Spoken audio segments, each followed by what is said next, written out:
저희들이 지금 비유를 공부해 오고 있는데요. 21장부터 시작되어진 누가 진정한 하나님 나라의 백성인가 하는 주제에 대해서 저희들이 생각해 오고 있습니다. 그래서 제가 여러분에게 그 마태복음에서 예수님께서 하셨던 그 비유들을 잘 보면 이렇게 체인같이 연결되어져 있다, 이렇게 말씀드렸던 것이 기억나실 겁니다. 그래서 같은 주제들을 다루고 있는데 앞의 주제를 이어받아서 뒤에 가서 확장되어지고, 또 그 주제가 다음번 비유에서 유사한 내용을 다루고 있는데 다른 소재를 통해서 같은 띠임을 다루고 있지만, 주제를 다루고 있지만 그것이 새로운 모습으로 확대되기도 하고 더 구체적으로 설명되어진다, 이런 패턴을 가지고 있다라는 말씀을 드렸습니다. 말할 것도 없이 예수님의 비유, 하나님 나라라고 하는 주제를 다루고 있는 것입니다. 이게 절대로 저희가 잊어먹지 말아야 할, 이게 윤리적으로 접근하기 이전에 예수님의 하나님 나라 비유는 하나님 나라라고 하는 이 주제를 다루고 있다는 사실을 저희들이 항상 명심해야 합니다. 그렇지 않고 이 비유를 접근하다 보면, 여러분 그 비행기들이 그 하늘에 많이 날아다니잖아요. 뉴욕이나 이런 JFK 에어포트를 저희들이 가끔 갈 일이 있는데, 그러면 정말 엄청나게 많은 비행기들이 그 짧은 시간에 이착륙을 합니다. 여러분, 이 비행기들이, 그 수많은 비행기들이 동시에 이렇게 오르내리고 하는데 아무런 사고가 나지 않고 이착륙을 할 수 있는 이유가 뭐죠? 뭐 때문입니까? 관제탑, 컨트롤 타워에서 몇 번 비행기 이륙 준비하십시오. 그러면 그 이륙 준비, 기장이 그 이야기를 듣고 관제탑에서 오는, 컨트롤 타워에서 오는 이야기에 의해서 모든 것들이, 비행기들이 다 움직여집니다. 거기서 누구 하나라도 그 컨트롤 타워에서 오는 이야기와 어긋나게 자기 마음대로 행동하면 그 순간 비행장은 케이오스가 되어집니다. 마찬가지로 예수님의 비유를 컨트롤하는, 컨트롤 타워 역할을 하는 주제는 바로 하나님 나라라고 그랬습니다. 저희들이 다루고 있는 21장, 22장의 비유는 그 하나님 나라 중에서도 특별히 누가 하나님의 진짜 백성이냐라고 하는 이 매우 중요한 주제를 지금 다루고 있습니다. 그래서 앞에 아들들이 나왔던 비유, 누가 진짜 하나님의 아들입니까? 듣고 행하는 자, 듣고 아버지의 뜻대로 행하는 자가 진짜 아들이다. 그리고 두 번째 포도원의 비유에서는 소출을, 제때의 주인이 요구하는 소출을 맺는 사람이 진짜 하나님 나라의 백성이다.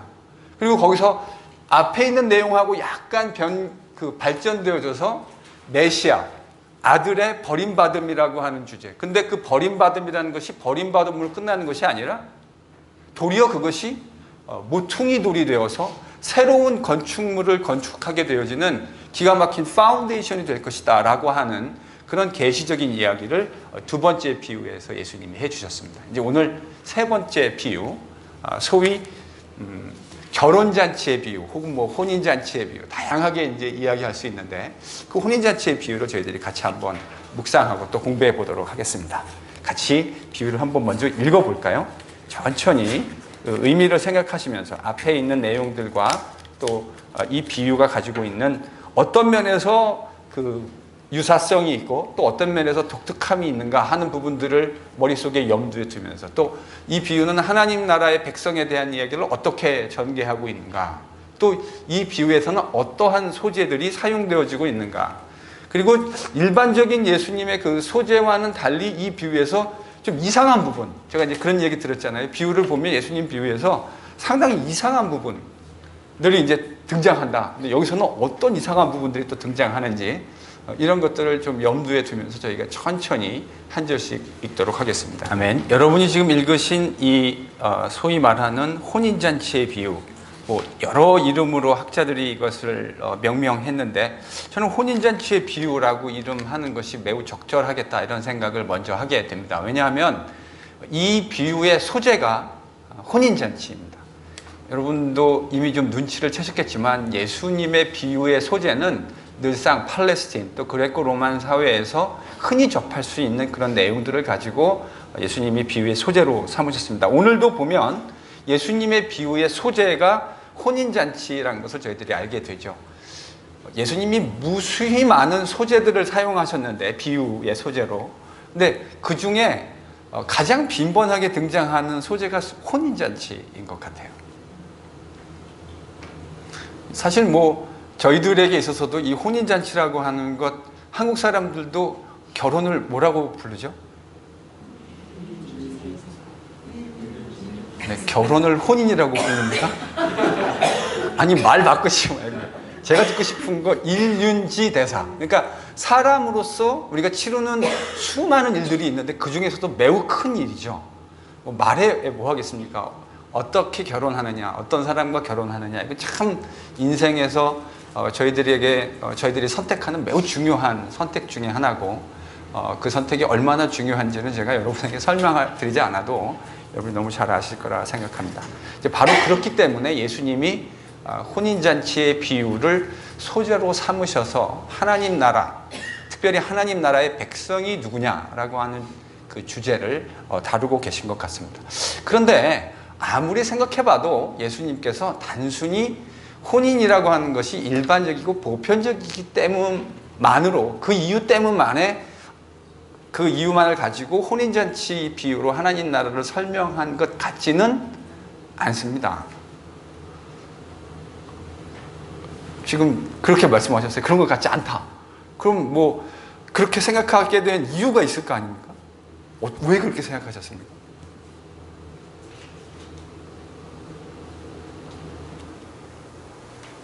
그냥 이걸 그냥 뭐 감인 건가요? 왜 혼인잔치라고 하는 것이 그냥 일반적인 소재이기 때문이 아니고 뭔가 중요한 연관성이 있기 때문에 예수님이 하나님 나라를 설명하시면서 혼인잔치의 비유를 지금 가져오셨다고 그렇게 얘기하신 것 같거든요. 우리와 예수님과의 관계. 우리와 예수님과의 관계. 그렇죠. 바울이 이제 그 이야기를 하죠.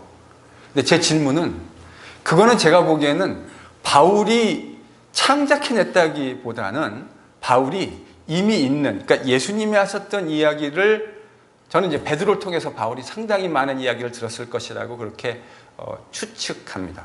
왜 그렇게 추측하는지는 갈라디아서를 공부할 때 제가 좀 더 자세하게 설명할 수 있기를 기대합니다. 청함을 받은 예배를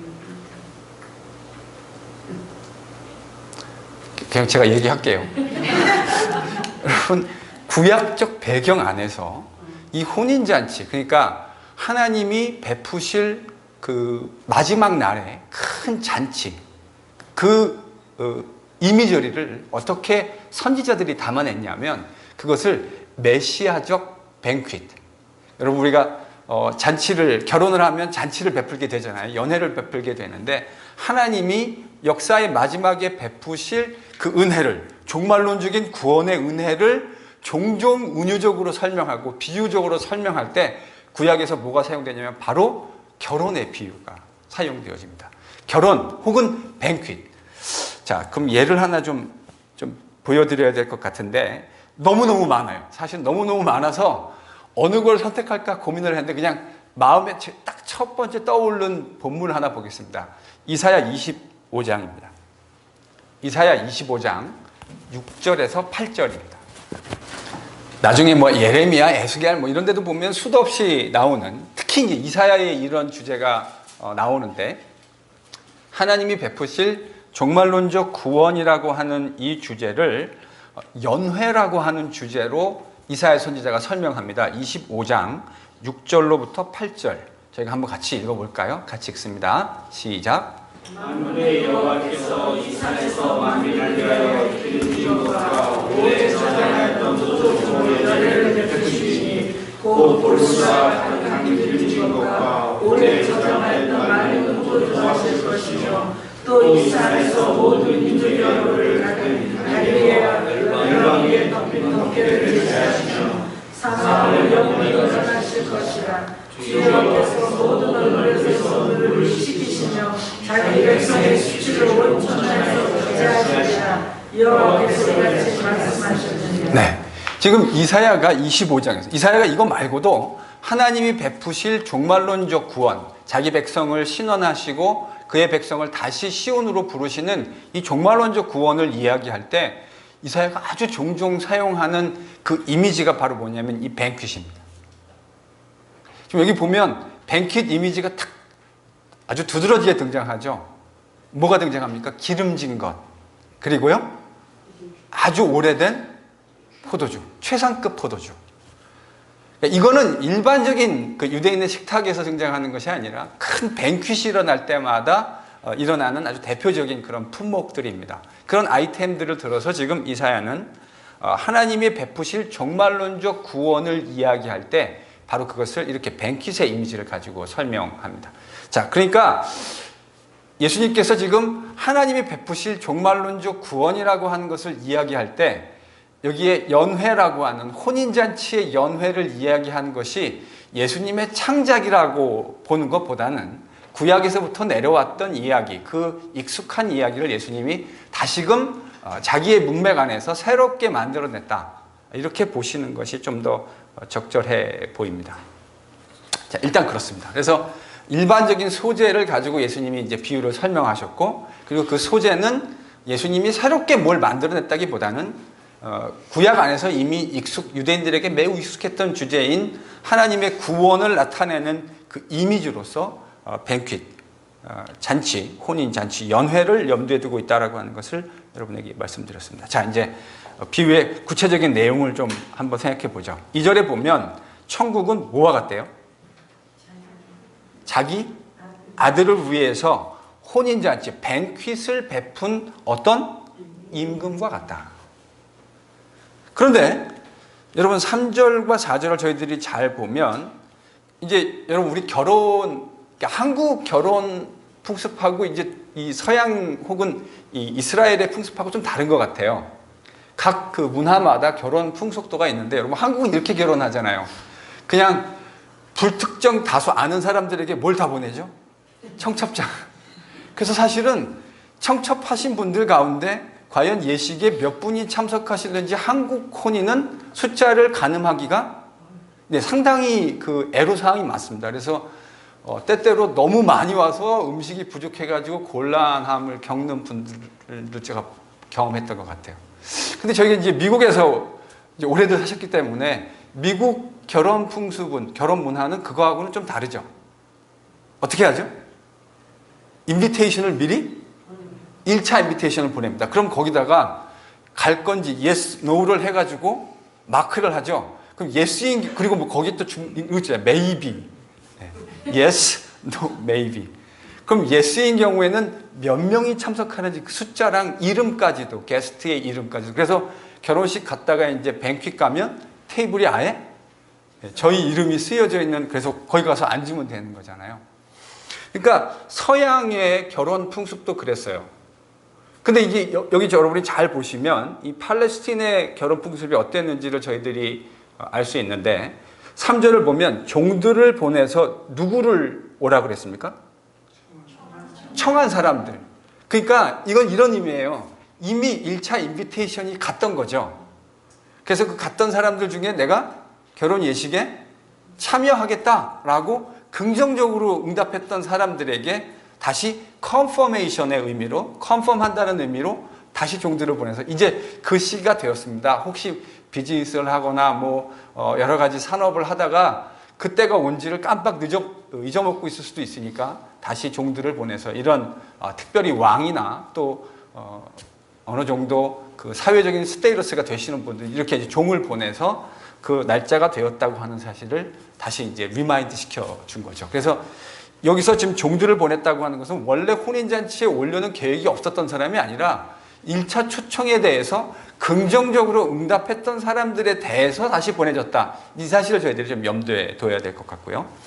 그래서 1차 초청에서 대략 어느 정도의 사람이 오겠다고 하는 것을 이미 알고 있고, 그래서 이제 다시 종들을 보내서 그 사람들에게 혼인잔치에 오라고 했습니다. 그랬더니 반응이 어땠습니까? 싫다고 그랬어요. 이럴 수 있잖아요. 얼마든지 가능한 일입니다. 무슨 이유에선가 원래는 가려고 했는데 다른 어떤 더 급한 일들이 생긴다든지 그렇게 해서 그 혼인잔치에 갈 수 없는 상황들이 있을 수 있는 거죠. 근데 이 왕은 매우 집요해요. 4절에 보면 그렇게 끝나지 않고 또 어떻게 했습니까? 또다시 다른 종들을 또 보냅니다. 그래서 좀 더 구체적으로 그 결혼 예식에 대해서 이미 소나 살진 짐승들이 다 잡혔고 모든 것들이 다 갖추어졌으니까 혼인잔치에 오십시오. 이렇게 이제 재차 사람을 청했습니다. 그랬더니 이제 5절에 어떤 사람들이 등장합니까? 그 혼인잔치에 긍정적으로 이야기했다가 부정적인 네거티브한 방향으로 바뀐 사람들이 등장하는데 그들이 돌아보지도 않고 한 사람은 어디로 갔어요?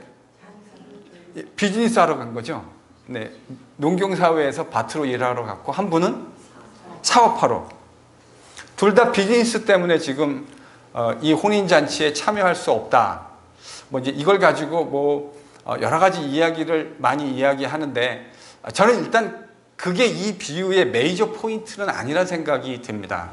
이 비유가 말하려고 하는 메이저 포인트는 이 사람들이 자신들의 어떤 그런 생활적인 것 때문에 하나님 나라에 제대로 반응하지 못했다. 이 이야기를 하는 것이 이 비유가 가지고 있는, 물론 그런 의미를 담아낼 수 있는데 틀림없이 그렇게 해석할 여지가 있기는 한데, 그럼에도 불구하고 그것이 이 비유가 말하려고 하는 메이저 포인트는 아니다. 이런 생각이 듭니다. 여러분 6절에 보면 또 다른 종들이 등장하죠. 그러니까 종들이 아니라 참 초청받았던 또 다른 부류의 초청받은 사람들이 등장하는데 그 사람들이 어떻게 합니까? 잡아 모욕하고. 여기서 이제 알람이 한번 울리셔야 되죠. 어떤 알람이죠? 이게 일반적인 내용하고는 상당히 좀 거리감이 있는. 그러니까 여러분 예수님의 비유에서 이런 거 되게 많이 나왔잖아요. 그 겨자씨를 나무라고 예수님이 부르셨다든지. 그러니까 그 안에는 예수님의 어떤 의도들이 이제 발견되어지는 거죠.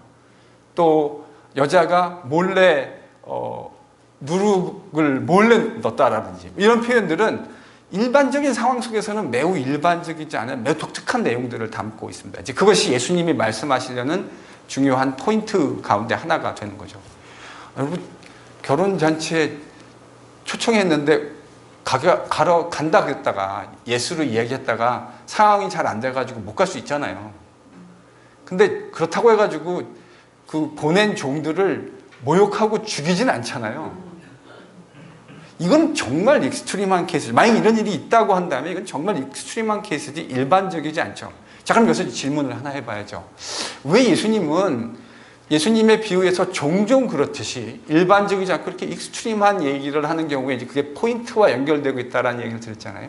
무슨 얘기를 지금 예수님이 이 비유에서 하고 싶은 걸까요?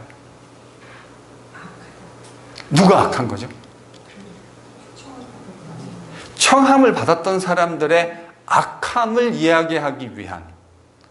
제가 지난 시간에 이런 표현을 사용하지 않았습니까? 알레고리라고 하는, 그러니까 풍요라고 저희들이 번역할 수 있는데, 예수님의 비유에서 아주 명시적으로 드러내놓고 알레고리로 예수님이 얘기했던 것들이 있죠. 가라지 비유라든지 이런 것들 이제 아주 드러내놓고 예수님이 알레고리를 하신 거고, 지난 시간에 저희가 봤던 포도원의 비유, 포도원 비유는 제가 명시적인 알레고리가 아니라 뭐라고 말씀드렸습니까? 혹시 기억나세요? 암시죠.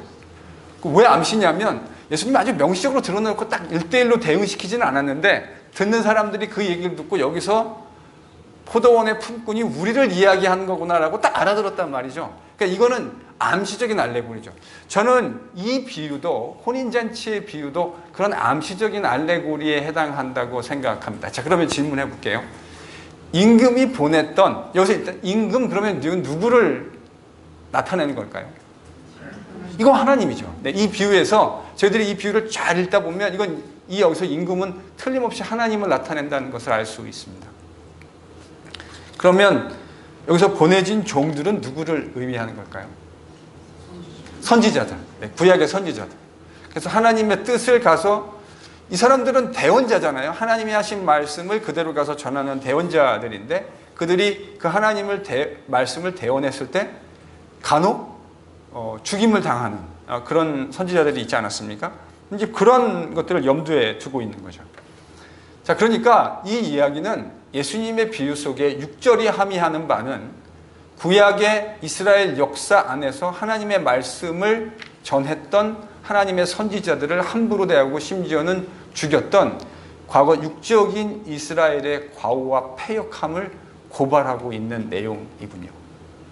예수님의 비유 속에서 이 사람들이 이제 버림을 받는다는 얘기를 예수님이 하시게 될 텐데, 그 버림받는 이유가 그냥 버림받는 것이 아니라 하나님의 뜻이 계시되어지고 끊임없는 하나님의 부르심과 초청이 있음에도 불구하고 그것에 합당하게 반응하지 않은 사람들에 대해서 끝내 하나님의 심판이 주어질 것이라고 하는 이야기를 예수님이 이렇게 끄집어내고 계시는 거죠. 자, 그렇게 말도 안 되는 일을, 그 종들을 잡아서 모욕하고 죽였던 사람에 대한 임금의 반응이 7절에 기록되어 있습니다. 한번 읽어볼까요? 7절을요. 시작. 임금이 노하여 군대를 보내어 그 살인한 자들을 진멸하고 그 동네를 불사르고. 네, 임금이 노했다. 이건 이제 하나님의 노하심에 대한 이야기를 끄집어내고 있는 건데, 그래서 임금이 노해서 군대를 보내서 살인한 자들을 진멸하고 그 동네를 불사르고. 이거는 이 비유의 맥락에서 보면 지금 육적인 이스라엘이 하나님에 대해서 제대로 반응하지 못한, 하나님의 선지자들을 함부로 대하고 결국 그 말은 그 선지자를 보내신 하나님의 뜻을 저버리고 자기 마음대로 행한 것에 대한 하나님의 심판을 이야기하고 있는 건데, 군대를 보내서 뭐를 진멸했대요? 살인자들을 진멸하고 뭐를 불살랐다고 얘기합니까? 동네를 불살랐다. 여러분, 이게 무슨 이야기를, 이스라엘의 역사 안에서 실제 하나님을 배반하고 패역한 이스라엘에 대한 심판이 등장하는 중요한 역사적 사건이 하나 있죠. AD 70년에 있었던 예루살렘 성전, 예루살렘과 예루살렘 성전이 초토화되는 사건. 여러분이 세계사를 조금만 관심 있게 공부하셨어도 아실 수 있는 내용이라는 생각이 듭니다. 디도 장군의 아들 베스파시안이라는 장군, 그러니까 이제 그 사람이 나중에 황제가 되긴 하는데, 베스파시안이 AD 66년부터 AD 70년 사이에 그 유명한 유대 로마 전쟁이라는 것이 벌어집니다. 그러니까 로마의 폭정에 견디지 못한 유대인들이 과거 약 200여 년 전에, 기억나세요? 시리아를 몰아내기 위해서 마카비 형제들이 폭동을 일으켰던 것처럼, 밀란을 일으켰던 것처럼 이스라엘이 AD 66년에 로마와 제대로 한번 붙는 사건이 발생합니다. 근데 사실 여러분, 로마 입장에서 보면 예루살렘이라고 하는 것은 그렇게 큰 어떤 정치적인 의미를 가지는 땅은 아닙니다. 그러니까 유대인들한테 예루살렘은 어마어마하게 중요한 의미를 가지지만, 로마라는 지중해를 기준으로 해서 C자 모양, 반대편 C자 모양의 땅을 다 통치하고 있었던 로마에게 있어서 예루살렘이라는 것이 그렇게 아주 중요한 정치적인 의미를 가지는 땅은 아니었어요. 그래서 이제 원래 예루살렘에도 여러분, 원래 군대를 주둔시킬 때 본국은 따로 있고 자신들의 파병된 군인들을 주둔시킬 때 어디다 주둔시킵니까? 정치적으로 혹은 군사적으로 매우 중요한 지역을 선택해가지고 군사를 배치시키는 여러분 상식 아닙니까? 그래서 한국은 어디에 미군들이 있습니까? 잘 모르세요? 동두천. 군대를 안 가셔가지고. 동두천에도 있고, 그렇죠? 용산에도 있고요. 수원에도 있고, 저쪽에 경상도 어디 있죠? 뭐 있어요, 자주가. 네. 어딘지 잘 기억이 안 나는데 자주 있어요. 포항. 네. 그러니까 군사적으로 매우 중요한 지역들, 그러니까 미군들이 생각했을 때 여긴 꼭 그 캠프가 있어야 된다고 하는 곳을 이제 배치해서 미군들을 주둔시켰습니다. 로마군은 그럼 팔레스타인 어디에 주둔하고 있었습니까? 예루살렘? 가이사라 빌립보. 거기에 총독의 관저도 있었고요. 그러니까 그 말은 예루살렘보다 그 지역이 훨씬 더 정치적으로 자기들에게 중요했다라는 의미를 가집니다. 근데 그러니까 이제 이 말은 무슨 말이냐면 처음에 유대인들이 반란을 일으켰을 때 유대인들 입장에서 처음에 이게 지금 몇 년을 지속됐다고 그랬습니까? 제가 아까 66년에서 70년. 어떻게 종결되냐면 베스파시안이 와가지고 주력 부대를 데리고 와가지고 그냥 그 로마 주력군으로 예루살렘을 밀고 들어갑니다. 진격해 갑니다. 이걸 당해낼 재간이 없는 거죠. 예루살렘에 있는 유대인들이. 그럼 왜 처음에 이렇게 전쟁이 오래 끌었는가? 여러분, 처음에는 로마 본국에서 볼 때는 이게 뭐 이렇게 대단한 지역이 사실은 아니잖아요. 그러니까 거기다가 주력군을, 로마의 주력군을 보내지 않는다고요. 그러니까 처음에는 그 미국으로 치면 그 주 함대 혹은 주력 군대가 있는 것이 아니라 좀 이렇게 비리비리한 군대가 거기 있었는데 여기에다 대고 이 반란을 일으킨 유대인들이 전면 공세를 가한 거죠. 그러니까 초창기에는 막 전쟁에서 이겼다고요. 아무래도 숫자가 많으니까. 근데 시간이 진행되어 갈수록 로마 입장에서는 어떻게 바라보게 되는 거죠? 보고가 계속 올라가지 않겠습니까? 보고가 올라가는데 이거 가만 뒀다가는 사태가 악화되겠다고 판단을 하는 거죠. 그러니까 아들, 황제의 아들이 와가지고, 여러분, 황제의 아들이 왔다고 하는 건 이거는 무슨 의미입니까? 니들 이제 가만 안 둬. 지금까지는 변두리 있는 부대를 가지고 상대했는데 이제는 제대로 한번 본때를 보여주겠다는 거예요. 로마가요, 주력 부대를 보냅니다. 그래서 정말 밀고 들어가서 예루살렘을 다 초토화시킵니다. 저는 여기서 그런 의미를 봐요. 하나님에 대한 이스라엘의 패역을 하나님이 참고 심지어는 아들을 보냈는데 그 아들을 죽이는 그 패역감까지 참으시다가 드디어 하나님이 한번 그 노를 발하실 때 그 노 발하시는 것이 어마어마한 스케일이 되어지죠.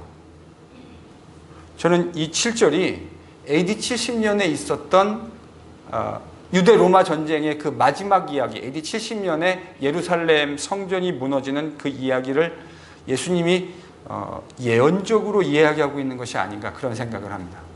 그래서요, 이게 성경의 권위를 인정하지 않는 좀 자유주의적인 사람들은 이걸 뭐라고 했냐면, 그래서 이게 원래 예수님이 이런 예언을 하셨을 리 없고 후대에 이미 70년 후에 일어난 일을 염두에 두고 이렇게 이제 이걸 각색했다 이렇게 이야기하는 거예요. 근데 이거는 사실 결국 믿음의 문제입니다.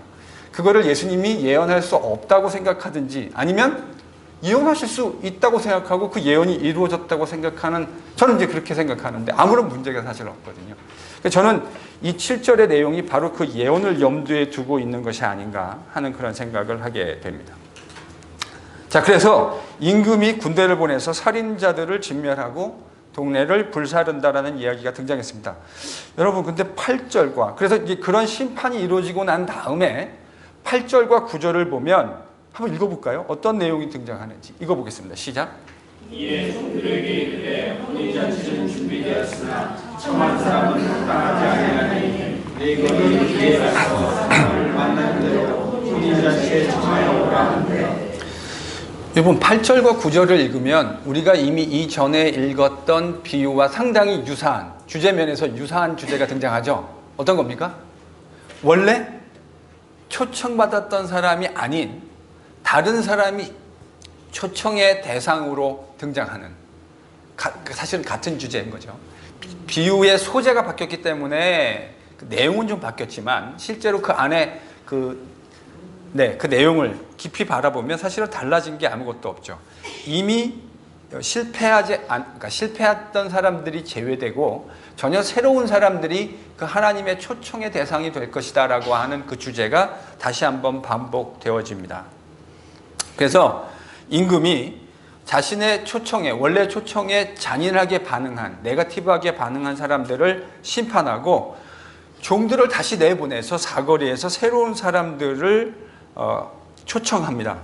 근데 여기서 이제 우리가 좀 관심 있게 보아야 하는 것은 이 주인의 초청이 전혀 다른 사람들에게, 그러니까 원래 복음이 전해지지 않았던 새로운 사람들에게 새로운 복음이 전해질 것이라고 하는 것.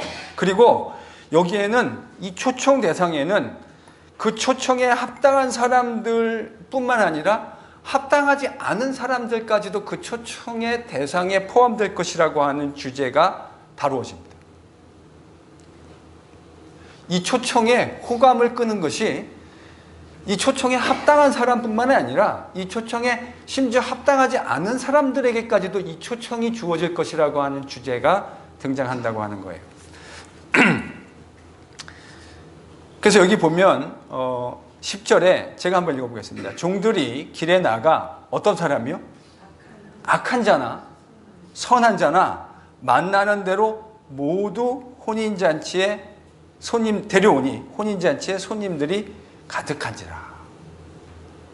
그러니까 원래 초청받았던 사람들이 합당하지 않아서 잘못 반응했기 때문에 임금이 노해서 그들을 다 진멸하고 성을 불태웠다. 이제 뭐 이 도시는 제가 볼 때 틀림없이 예루살렘을 염두에 두고 예수님이 언급하신 거죠.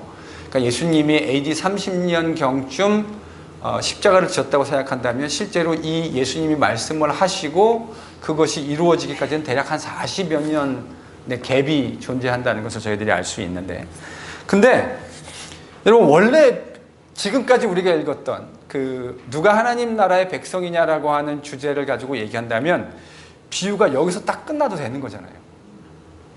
그렇죠? 그러니까 원래 초청받았던 사람들은 초청받지 못하고 그 초대되지 못하고 결국 새로운 사람들이 그 초대에 초청받아서 오게 되었다. 이렇게만 얘기하면 지금까지 우리가 첫 번째, 두 번째 비유에서 얘기했던 거랑 별반 다름없는 같은 이야기를 하고 있는 게 되는 거잖아요. 물론 이제 그 안에 디테일한 내용들이 더 첨가되어지기는 했지만 큰 주제면에서요. 그런데 이제 11절부터 새로운 주제가 등장합니다. 원래대로 하면 자 초청받아가지고 새로운 사람들이 와서 혼인잔치에 많은 그 하객들이 와서 잔치를 성대하게 베풀고 행복한 혼인잔치가 되었습니다.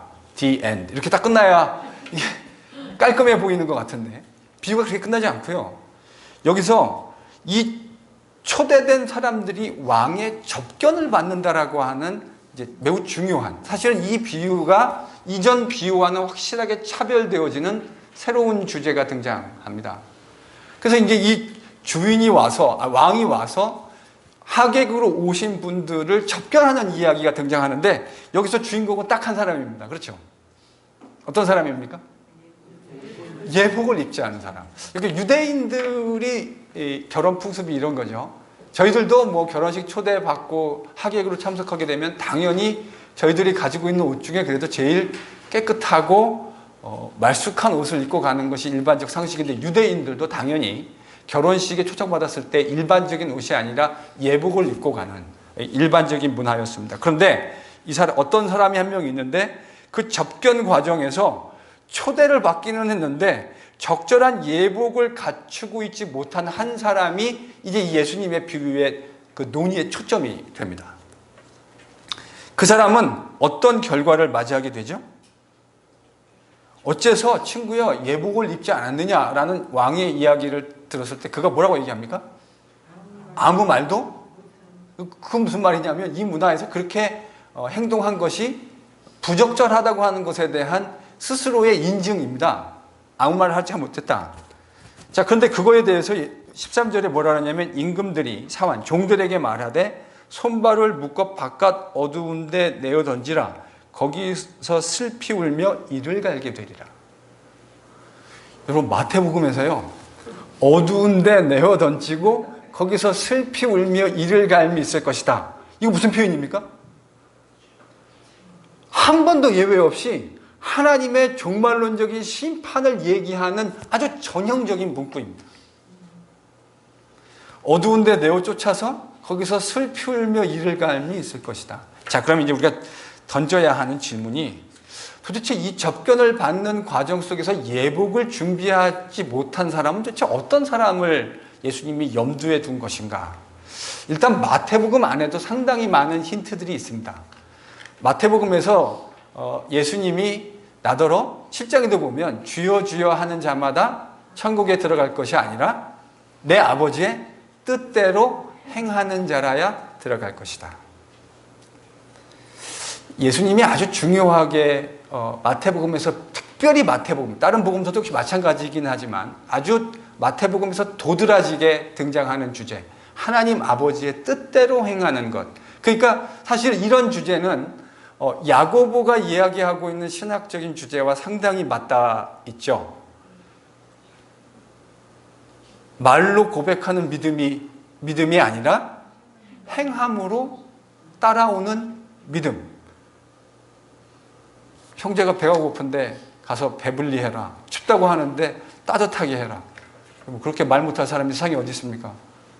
근데 배고프게 할 수 없고, 배부르게 할 수 없고 따뜻하게 할 수 없으면 어떻게 하는 게 진짜 믿음이죠? 배부르게 해주고 따뜻하게 할 수 있게 해주는 것. 이게 진짜 믿음이라는 거 아닙니까? 지금 예수님이 마태복음에서 말씀하시는 것도 정확하게 야고보가 이야기하는 것과 같은 맥락에 서 있는 거죠.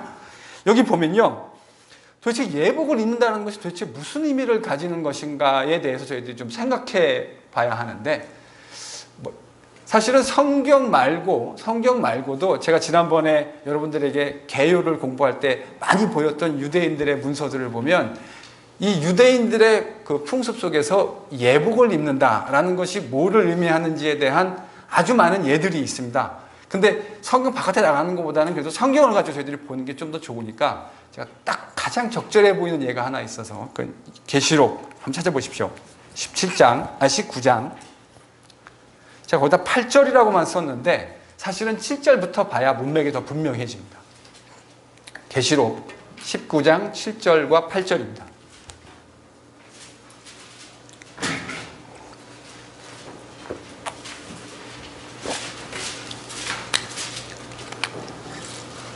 찾으셨어요? 신약성경 거의 마지막인데 19장, 계시록 19장 7절에서 8절.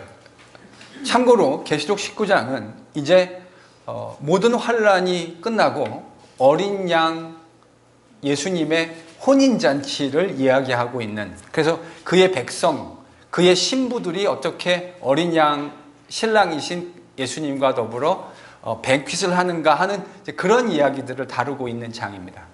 19장 7절 8절 한 목소리로 같이 읽어보겠습니다. 시작. 우리가 즐거워하고 그의 기뻐하며 그의 영광을 누리세 어린 양의 혼인 계약이 이루어지고 그의 아내가 자신을 주려 했으므로 그에게 빛나고 깨끗한 세마포 옷을 입도록 허락하셨으니 이 세마포 옷은 성도들의 오는 빛이시다.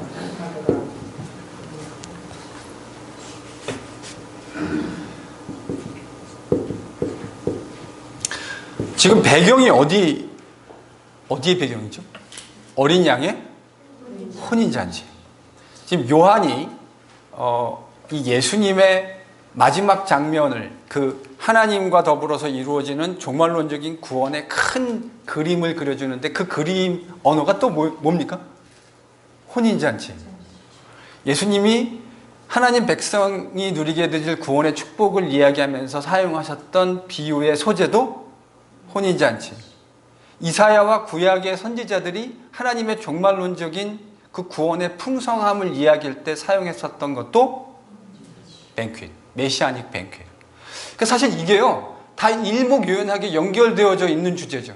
아까 권사님이 뭐라고 하셨냐면 저는 이제 바울이 여기에서 힌트를 얻었다고 생각합니다. 그래서 그리스도와 교회를 나타낼 때 무슨 그림 언어를 사용합니까? 신랑과 그 교회의 거룩한 신부, 교회를 신부로 표현하잖아요. 여러분, 이 그림 언어는 바울이 새롭게 만들어낸 것이라고 저는 생각하지 않습니다. 이미 유대인들 사이에 매우 편만하게 있었던 주제이고 그 주제를 바울이 받아가지고 이야기하고 있는 것이지 바울이 새롭게 만들어낸 것이 아니에요. 그런 예들이 신약 성경 안에 상당히 많이 등장하는 거죠. 요한도 지금 예수님과 그의 교회가 누리게 되어질 그 최종적 구원의 풍성함을 얘기할 때 그거를 뭐에다 지금 비유하고 있어요? 어린 양의 혼인잔치. 이거는 또 요한만이 사용하는, 예수님을 어린 양이라고 소개하는 것이 요한이 사용한 아주 중요한 예수님의 메시아적 호칭이잖아요. 그래서 세례 요한을 통해서 예수님을 얘기할 때 보라, 세상 죄를 지고 가는 하나님의 어린 양이로다. 그러니까 이 아주 중요한, 요한에게 있어서 매우 중요한 개념인데, 근데 어린 양 6장의 계시록에서는 지금 혼인잔치라고 이렇게 표현을 해놨어요. 근데 그 혼인잔치에 지금 세마포 옷이 등장하죠. 여기서 세마포 옷은 그리스도의 신부들이 입을 옷을 지금 상징하는 내용인데, 그 세마포 옷이 뭐라고 요한이 각주를 달았습니까? 이 세마포 옷은 뭐라고요? 성도들의 옳은 행실, 혹은 그 옳은이라고 하는 말을 디카이오라는 말인데, 그 디카이오라는 말은 옳다라고도 번역할 수 있고 의로운이라고도 번역할 수 있습니다. 그러니까 그 번역은 뭐 어떤 문맥에서 어떤 의미를 나타내느냐에 따라 다양하게 번역될 수 있는데, 저는 성도들의 옳은 행실 혹은 의로운 행실, 여기서 의롭다라고 하는 것은 도덕적인 의로움이라기보다는 하나님이 불러주신 그 하나님의 백성다움을 나타내는 언어가 아닐까, 저는 그렇게 이해합니다. 자, 그러니까 여기서 지금 새로운 예복을 입지 않은 한 사람이 예수님의 비유에서 주된 역할을 하게 되는데, 이 사람이 예복을 입지 않았기 때문에 이 결혼잔치에 참여할 수 있습니까? 못합니까? 못하게 돼요. 그러니까 이 메시아닉 뱅킷, 혼인잔치에 최종적으로 참석하지 못하게 되는 이유가 바로 옷을 준비하지 않았기 때문입니다. 그럼 계시록 19장의 언어를, 요한의 언어를 좀 빌려가지고 이야기하자면, 옷을, 예복을 입지 않았다는 말의 의미는 무엇입니까? 하나님 백성에게 요구되어지는 의로운 행실, 그것을 갖추지 못한 사람은 마지막에 그 초청이 되었을지라도 초청되어진 것 가운데에서 재회가 일어날 수 있다라고 하는, 여러분, 기가 막힌 이야기입니다. 목사님 켈빈주의자인 줄 알았는데 말씀하시는 걸 보니까 상당히 알미니안 같은 이야기를 하십니다. 여러분, 한국말은 끝까지 들어보셔야 되는데, 일단 이렇게 좀 말씀을 드려야 될 것 같아요. 성경에, 저희 이제 이민교회에 상당히 다양한 교단적인 배경을 가지고 오신 분들이 많이 있으시잖아요. 제가 이민교회 경험한 것만 생각하더라도, 저희가 이제 장로교회니까 아무래도 장로교 출신들이 많으시죠. 저희 교회에는 이 고신 출신들이 꽤 많이 있습니다. 장로교 중에서도 아주 뭐라고 표현해야 되나요? 정통. 네, 정통 장로교인들. 저도 사실은 제 신앙의 유산의 상당 부분이 고신의 영향을 받았는데, 그 고신 선배 목사님들 영향을 받은 목회자인데, 우리 장로교는 하나님의 선택에 대해서 그냥 거의 엄청난 강조점을 두는 그런 사람들이잖아요. 그런데 하나님의 선택에 대한 강조점을 둔다고 하는 것이 인간의 책임과 인간의 반응에 대해서 아무런 강조점을 가지지 않는다라고 오해하는 것은, 그것은 매우 잘못되어진 선입견인 것 같습니다. 감리교인들은 인간의 선택에 훨씬 더 많은 강조점을 두어요. 근데 저는요, 하나님의 선택과 하나님의 은혜와 인간의 반응, 선택이라고 하는 것이 이게 성경에 다 등장하는 거란 생각이 들어요. 그거를 부인할 수가 없을 것 같아요.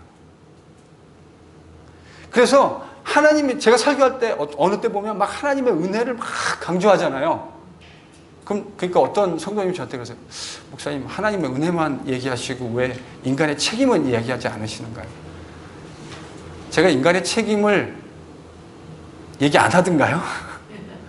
인간의 책임 동일하게, 저는 이게 두 개가 사실 인간의 논리학에서는 이것이 완벽하게 조화되기 참 어려워요. 그렇지 않습니까? 하나님의 100%의 선택과 인간의 100%의 자유의지, 이게 어떻게 완벽하게 논리적으로 이해가 될 수 있겠습니까? 이 비유 안에서도요, 저는 이 두 개가 타협되지 않고 절묘하게 잘 녹아져 있다, 이런 생각을 하게 됩니다.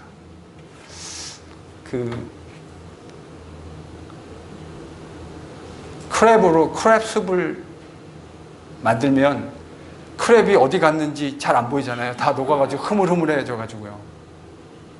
제가 필리 치즈 스테이크를 좋아하는데, 필라델피아를 내려갈 때마다 그 제가 늘상 가서 먹는 치즈 스테이크 집에 가서 꼭 제가 한번 먹고 오려고 이렇게 계획을 하는데 거기 가면요 그 미묘한 게 이게 재료들이 다 안 녹아 있는데요 서로 그냥 그대로 자기 스테이크는 스테이크대로 치즈는 치즈대로 어니언하고 썰리드 머쉬룸은 머쉬룸대로 이렇게 다 있다고요. 근데 그게 절묘하게 조화가 돼가지고 그 필라델피아 치즈 스테이크만이 낼 수 있는 아주 독특한 맛을 만들어 내거든요.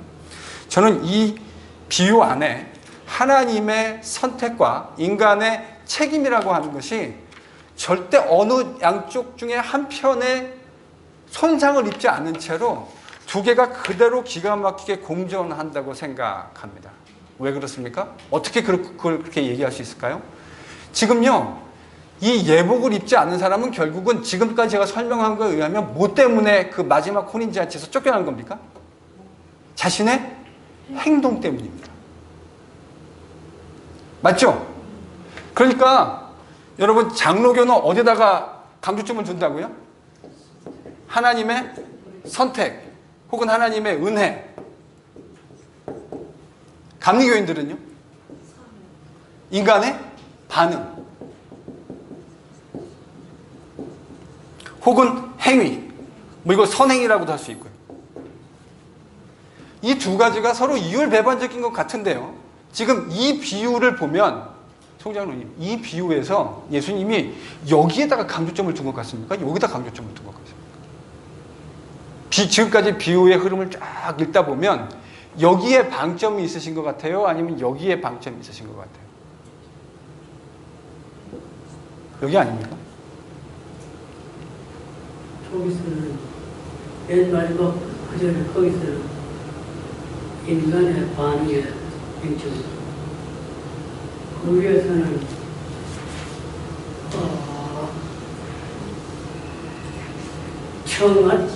청했을 때는 하나님의 그 선택에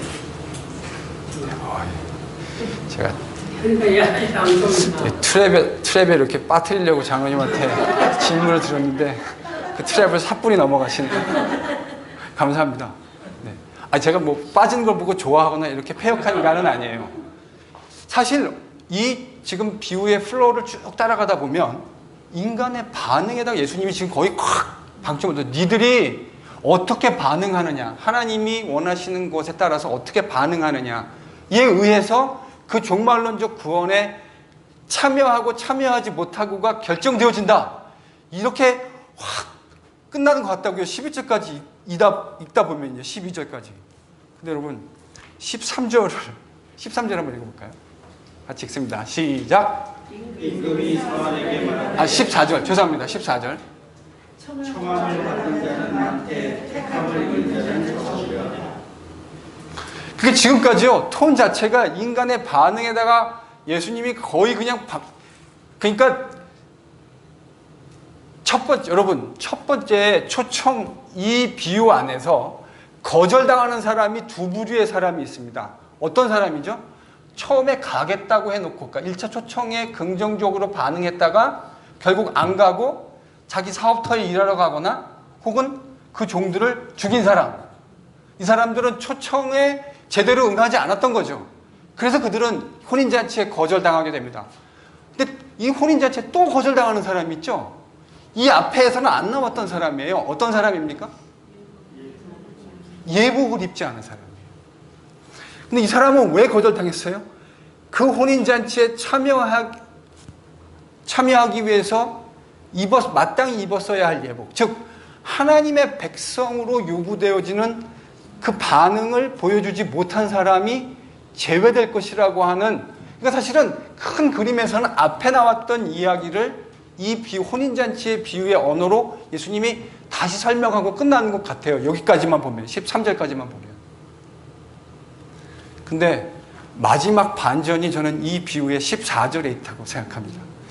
그렇게 인간의 반응에 의해서, 그러니까 첫 번째 부류의 사람, 초청에 부정적으로 반응한 사람, 두 번째 이게 지금 거절 참석이 아니고요. 둘 다 거절입니다. 이 사람은 초청을 거절했던 거고 이 사람은 초청에는 긍정적으로 반응했는데 예복을 입지 않는 사람. 이 사람도 결국은 거절되는 거죠. 이 사람들이 당한 운명이나 이 사람들이 당한 운명이랑 전혀 다르지 않아요. 근데 이 사람은 적어도 초청에 긍정적으로 반응했다니까요. 저는 이게 오늘날의 한국 교회 안에서 심각하게 들려져야 할 복음이라고 생각합니다. 제가 전에 나는 구원 열차 올라타고 하늘나라 가지요 빵빵, 이게 예수 그리스도 안에 있는 구원의 확실성, 제가 그걸 부인하자는 말이 아니라 예수를 믿는다고 하는데 하나님의 말씀이 울려졌을 때 잘못할 수 있죠. 우리가 잘못 행하고 그렇게 행할 수 있는데 하나님이 계속해서 요구하시고 경책하시고 회개하라고 하는 그 촉구를 하심에도 불구하고 끝끝내 그 하나님의 말씀을 듣지 않는 사람, 모일 가능성이 있습니까? 여러분, 교회 안에 있는 어떤 사람도 목사 아니라 경상도 말로 목사 할배가 와도 어떤 사람이 구원받은 사람인지 아닌지를 확실하게 피리어드를 찍어줄 수 있는 사람은 없습니다. 그거는 오로지 우리 아버지 하나님이 가지고 계시는 고유 권한 영역이에요. 다만 우리는 그가 맺는 성령의 열매, 예수 그리스도를 믿는 사람의 열매를 보고 아, 김무철 집사님이 하나님의 사람일 것 같다. 그렇게 생각하는 거예요. 아니, 제가 무슨 김무철 집사님의 구원 티켓에다가 씰 찍어줄 수 있는 사람이 아니잖아요. 누가 그걸 찍어줄 수 있겠습니까? 우리는 다 똑같은 동료 죄인이고 그 동료 죄인으로서 그리스도의 구속함을 입은, 은혜를 입은 죄인인들 뿐이라고요. 예수님의 이 비유는 오늘날 특히 값싼 복음에 젖어 있는 한국 교회에 저는 마땅히 경종이 되어야 된다고 생각합니다. 자기 멋대로 행동하는 사람들, 하나님의 말씀의 지엄함에 대해서, 값싼 은혜라는 건 이런 거예요. 하나님이 늘상 은혜를 베풀어 주시고 우리를 오픈 아음으로 다 받아주시니까. 맞습니다. 틀림없어요. 그렇게 받아주세요. 그런데 그 말이 우리가 그 하나님의 은혜를 아무렇게나 값싸이 여기고 반응할 수 있다라고 생각한다면 이 비유는 그런 류의 생각을 한 사람에게 아주 적절한 비유입니다. 그렇지 않습니까? 경성하고 깨어 있어야 합니다. 이게 우리가 늘 하나님의 말씀 앞에 깨어 있어야 할 중요한 주제예요. 바로 이 비유가 그 얘기를 지금 하고 있는 거예요. 그런데 그 인간의 반응을 여기에 거의 방점을 찍고 예수님이 말씀하신 것 같은데 마지막에 이렇게 해서 세 번째는 어떤 사람이 있는 겁니까? 그러니까 등장하진 않지만 예복을 갖춰 입고, 이 비유에서 주된 그 배역으로 등장하진 않지만 이 사람과는 달리 예복을 입고 있는 수많은 사람들이 지금 있는 거 아닙니까? 이 혼인잔치에. 그렇지 않습니까? 근데 이 사람을, 그래서 이 사람은, 이 두 사람은 결국은 다 버림받은 사람이죠. 여기는 뭐죠? 선택받은 사람입니다. 그런데 2번하고 3번을 같이 묶을 수 있는 범주가 생기죠. 뭡니까 이거는? 초청받은 사람입니다.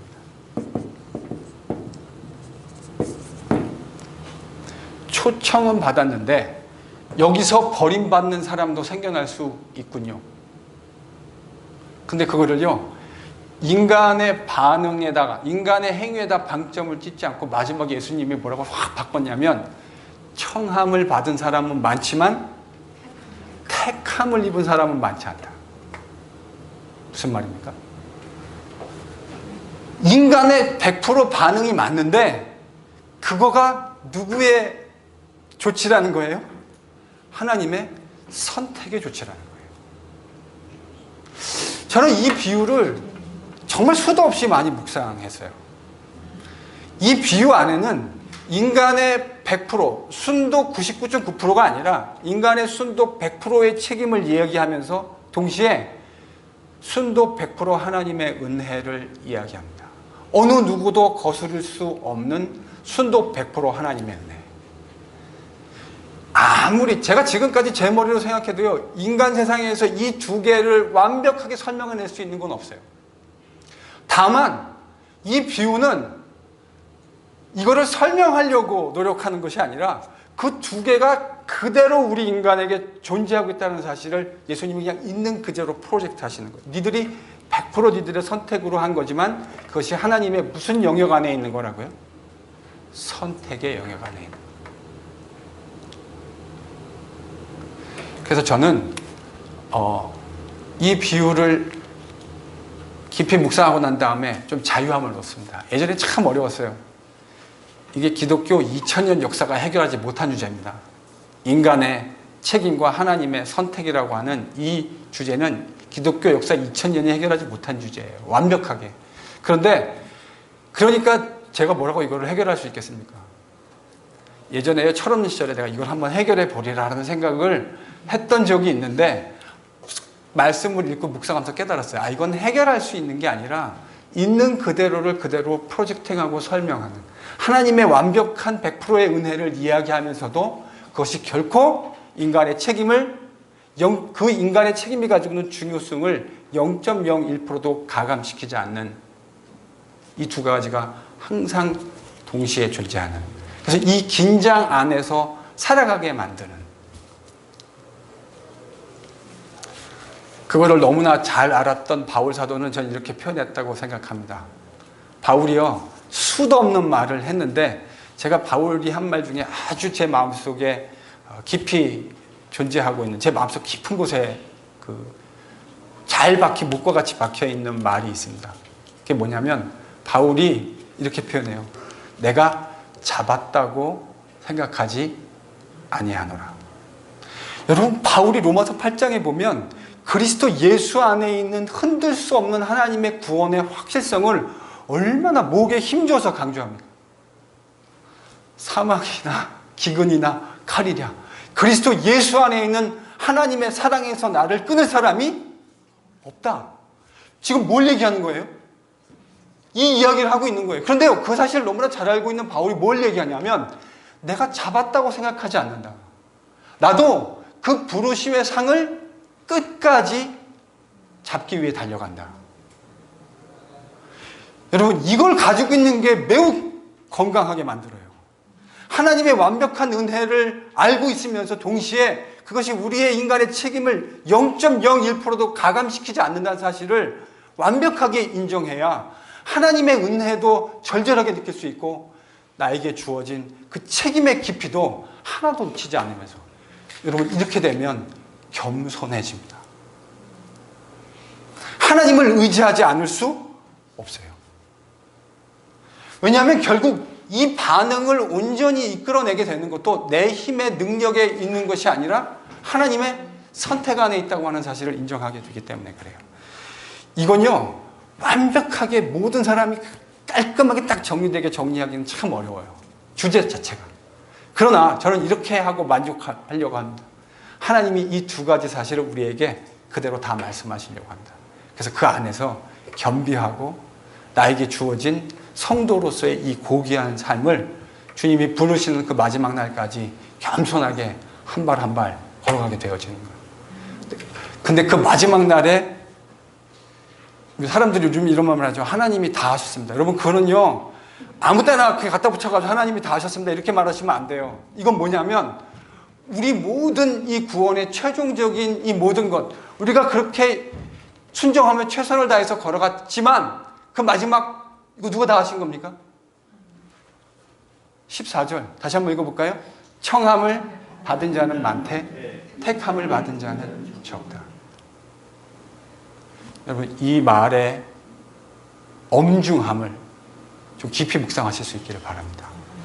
네, 그래야 우리가 방종하지 아니하고 교만하지 아니하고 끝까지 겸손하게 겸비하게 신앙생활을, 이 신앙의 길을 걸어갈 수 있습니다. 예수님은 누가 진짜 하나님의 백성이냐라고 하는 이 비유를 종결하시면서 마태가 그 의도를 깨달은 것 같아요. 예수님이 말씀하신 의도를. 그래서 이 세 개의 비유를 쫙 얘기하면서 인간의 핵임, 지금 행위를 계속 방점을 찍고 강조했잖아요. 근데 이 비유, 일련의 비유, 제일 마지막 비유의 제일 마지막을 뭐로 끝냈다고요? 하나님의 택함, 하나님의 은혜. 깊이 묵상하실 수 있는 우리 NGPC가 될 수 있기를 바랍니다. 다음 시간에는 이제 24장, 25장에 등장하는 예수님의 비유를, 이제 슬라이드는 거의 다 준비가 됐는데요. 제가 파이널라이즈해서 또 문서팀과 미디어팀에게 넘겨서 다음 주에 오실 때는 새로운 슬라이드를 드릴 수 있도록 그렇게 하겠습니다. 그래서 주제는 뭐냐면 24장, 25장 미리 맛보기를 좀 보여드리면 24장, 25장은 하나님의 나라가 완성되는 때입니다. 여러분 지난번에 제가 구약에서 하나님의 메시아의 오심은 일회적인 거라 그랬잖아요. 근데 예수님이 가셨잖아요. 그럼 다시 오신다 그랬잖아요. 그럼 이거는 여기 있는 이 쉐이드 에리어는 구약에서 보이는 에리어입니까? 안 보이는 에리어입니까? 안 보이는 에리어죠. 구약에서는 멀리서 보니까 이게 마치 하나였던 것 같은데 이걸 지나가고 보니까 여기 이렇게 입체적인 디멘션이 존재하고 있었네. 이걸 이제 알게 된 거예요. 그러면 이제 질문이 이거 아닙니까? 예수님이 다시 오시는데 이 두 번째 메시아가 오시는 사건, 하나님 나라의 즉 하나님 나라의 완성. 여러분 인간들이 기독교인들이 제일 궁금한 것 중에 하나가 뭐죠? 예수님 재림 언제 오실까? 기독교의 수많은 이단들이 여러분 이것 때문에 생겨나는 거 아시죠? 기독교의 이단은 다양한 주제 때문에 생겨납니다. 예수님의 신성을 잘못 얘기해서 생겨나기도 하고 예수님의 인성에 대해서 잘못 얘기해서 생겨나기도 하고 혹은 성령에 대한 잘못된 견해 때문에.